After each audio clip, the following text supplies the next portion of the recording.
नमस्कार दोस्तों, कहानियों की श्रृंखला में आज की कहानी डॉक्टर शशि गोयल की यमुना किनारे। महर्षि गालव जल में खड़े संध्या कर रहे थे। अंजलि में जल ले सूर्य को अर्घ देने के लिए उन्होंने अंजलि फैलाई। उसी समय आकाश मार्ग से गंधर्वराज चित्रसेन जा रहे थे। उनके पान की पीक की बूंदें अंजलि में जा पड़ी। उन्हें बहुत क्रोध आया। साप तो ऋषि ने नहीं दिया, मगर वह द्वारिकाधीश श्री कृष्ण के पास पहुँचे।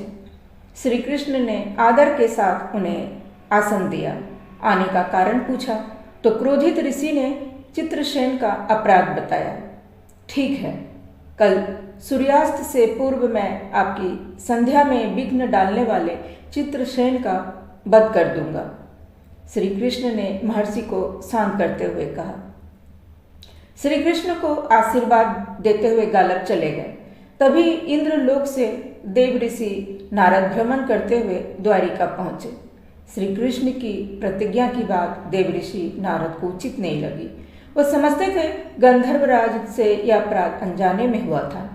देव ऋषि ने चित्रसेन को श्री कृष्ण की प्रतिज्ञा के विषय में बताया। वह भय से पीला पड़ गया। वह जानता था श्री कृष्ण से बचना सहज नहीं। अब क्या हो? गंधर्व चिंता में पड़ गया। वो भागा भागा बारी बारी से इंद्र, वरुण, ब्रह्मा और शंकर जी के शरण में गया, लेकिन सबका एक ही उत्तर था, हम कुछ नहीं कर सकते।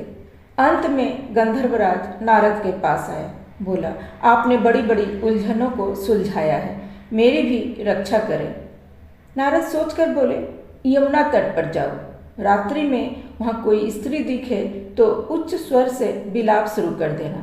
वह स्त्री तुम्हारा दुख दूर करने की प्रतिज्ञा करे, तभी अपने संकट के बारे में बताना। नारद जी की बात मान गंधर्वराज यमुना तट पर पहुंचा। इसी बीच नारद जी इंद्रप्रस्थ नगरी में सुभद्रा के पास गए।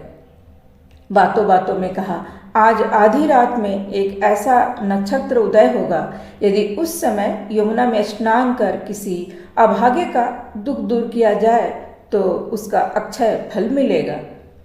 श्री कृष्ण की बहन और अर्जुन की पत्नी सुभद्रा किसी भी पुण्य लाभ से वंचित नहीं रहना चाहती थी।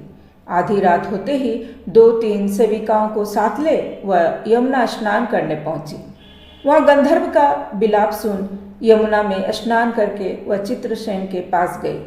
सोच रही थी, आज किसी का दुख दूर करके अक्षय पुण्य प्राप्त करूंगी। चित्रसेन ने एक निगाह सुभद्रा देवी पर डाली, लेकिन विलाप बंद नहीं किया। सुभद्रा जी ने बार बार पूछा, बताओ तुम्हें क्या कष्ट है? देवी, आप राजभवन जाएं, आप मेरा दुख दूर नहीं कर पाएंगी, मुझे मेरे हाल पर छोड़ दें। चित्रसेन ने कहा।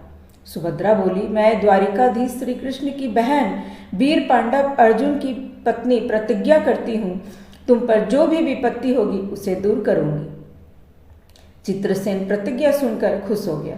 उसने अपने संकट के बारे में बताया। नारद जी वहाँ छिपे हुए सब कुछ देख सुन रहे थे। वह मुस्कुराते हुए सीधे द्वारिका पहुंचे। सूर्योदय होने ही वाला था। उन्होंने श्री कृष्ण से कहा, महाराज, अब आपकी प्रतिज्ञा का क्या होगा? आपकी बहन सुभद्रा ने प्रतिज्ञा की है कि वह चित्रसेन की रक्षा करेंगी।